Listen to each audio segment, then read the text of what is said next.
اهدنا الصراط المستقيم. السلام علیکم ورحمۃ اللہ وبرکاتہ.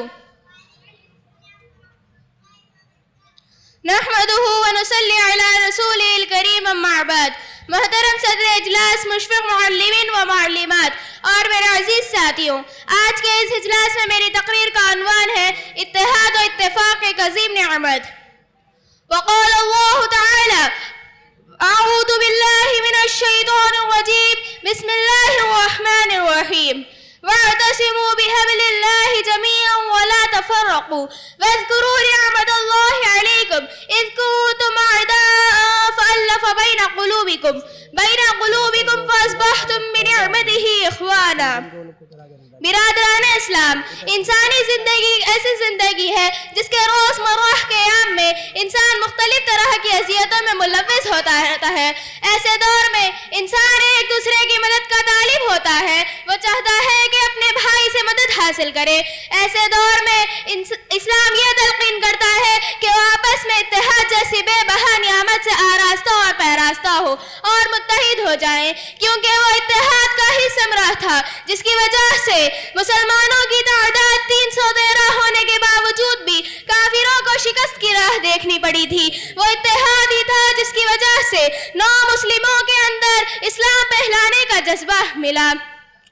قرآن کی بھی یہی تعلیم ہے کہ مسلمانوں تم آپس میں اتحاد پیدا کرو اور اللہ کی رسی کو مضبوطی سے تھام لو، جیسا کہ ارشاد باری تعالی ہے وَاعْتَصِمُوا بِحَبْلِ اللَّهِ جَمِيعًا وَلَا تَفَرَّقُوا وَاذْكُرُوا نِعْمَةَ اللَّهِ عَلَيْكُمْ إِذْ كُنتُمْ أَعْدَاءً فَأَلَّفَ بَيْنَ قُلُوبِكُمْ فَأَصْبَحْتُمْ بِنِعْمَتِهِ إِخْوَانًا. اللہ تعالیٰ کی رسی کو تم سب مل کر مضبوطی سے تھام لو اور فساد برپا نہ کرو، اور اللہ کی اس وقت کی نعمت کو یاد کرو جب تم ایک دوسرے کے دشمن تھے اور اللہ تعالیٰ نے تمہارے دلوں میں الفت ڈال دی، پس تم آپس میں بھائی بھائی ہو گئے. اسی طرح نبی کریم صلی اللہ علیہ وسلم نے مومنوں کی شناخت جو آپس میں متحد ہو کر رہتے ہیں کچھ اس طرح سے بیان کی: تم مومنوں کو آپس میں رحمت اور محبت کا معاملہ کرنے اور لطف و نرم خوئی کرتے ہوئے ایک جسم کی طرح پاؤ گے، جس کا ایک ٹکڑا بھی اگر تکلیف میں ہو تو سارا جسم تکلیف میں ہوتا ہے. ایسے کی نیند اڑ جاتی ہے اور سارا جسم بخار میں مبتلا ہو جاتا ہے. اتحاد ہی وہ ایک ایسی شے ہے جس کی بنا پر صحابہ کرام نے بڑی بڑی جنگیں فتح کی، لیکن افسوس آج ہمارے اندر اتحاد بالکل بھی باقی نہیں رہا، جس کی وجہ سے آج اہل کفر نے مسلمان امت کو چاروں اور سے گھیرا ہوا ہے اور ہر طرف ستائے جاتے ہیں. اے اللہ کے بندو، اب اپنی گہری نیند سے بیدار ہو کر متحد ہو جاؤ اور اللہ کی اس وقت کی نعمت کو یاد کرو جب تم ایک دوسرے کے دشمن تھے اور اللہ تعالیٰ نے تمہارے اندر الفت ڈال دی اور تم آپس میں بھائی بھائی ہو گئے. اے قوت کے علمبردار بہادر لوگ، برائی کا قلاقم کرو اس سے پہلے کہ یہ کافرانہ جارحیت کی آگ تمہیں اپنی لپٹ میں لے لے. اس آگ کو بجھا ڈالو. نبی کریم صلی اللہ علیہ وسلم نے ارشاد فرمایا اپنے بھائی کی مدد کرو خواہ وہ ظالم ہو یا مظلوم. ایک صحابی نے عرض کیا اے اللہ کے رسول صلی اللہ علیہ وسلم، جب وہ مظلوم ہو تو میں اس کی مدد کروں گا، لیکن جب وہ ظالم ہو تو اس کی مدد میں کیسے کروں گا؟ نبی کریم صلی اللہ علیہ وسلم نے اس کا جواب دیتے ہوئے ارشاد فرمایا اسے ظلم سے روکنا، کیونکہ یہی اس کے لیے مدد ہے.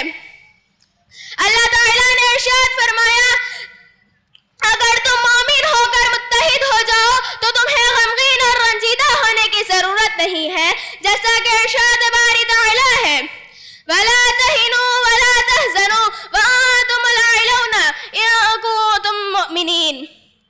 تم نہ سستی کرو نہ غمگین ہو، تم ہی غالب آؤ گے اگر تم ایماندار ہو. اور دوسرے مقام پر فرمایا لا تقنطوا من رحمت اللہ، اللہ کی رحمت سے نا امید نہ ہو.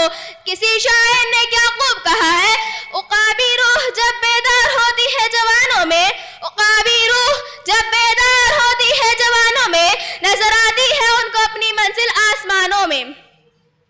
لیکن افسوس آج مسلمان منتشر ہو کر رہ گئے ہیں۔ یہ اتحاد اور اتفاق کی جانکنی تھی کہ شہنشاہوں کے گریبانوں سے کھیلنے والے آج خود اپنے گریبانوں کی تار بیچ رہے ہیں۔ اسی لیے ضرورت اس بات کی ہے کہ اے اپنے دین کی حفاظت اور حکم الہی کی تعمیل کرنے والوں، ایک ہو کر سچائی کی آواز بلند کرو۔ آخر میں اللہ رب العزت سے دعا کرتی ہوں کہ اللہ ہمارے اندر اتحاد اور اتفاق پیدا کرے اور اختلافات سے بچائے، آمین۔ وآخر دعوانا ان الحمد للہ رب العالمین۔